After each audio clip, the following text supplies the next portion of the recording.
మనం ఇప్పుడు ఒక పేరు రాద్దాం. కమల అనే పేరు రాద్దాం. ఓకే, కమల.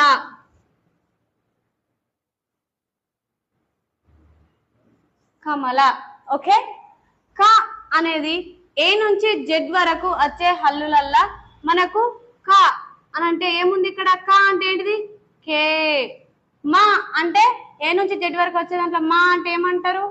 ఎం. ఎల్. క క అనే శబ్దాన్ని పలుకుతే మనం ఆ అనే శబ్దం వస్తుంది లాస్ట్ కు. ఆ అనే శబ్దాన్ని ఇక్కడ మనం ఆ. మా అంటే ఆ వస్తుంది. లా అంటే ఆ వస్తుంది. ఆకు ఇక్కడ ఏముంది? ఏ అనే అక్షరం ఉంది.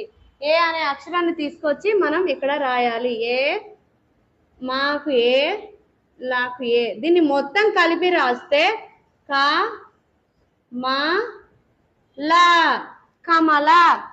కమల అనే అక్షరం మీకు ఈజీగా ఉండవచ్చు, ఎందుకంటే ఆ 3 సార్లు ఆ అనే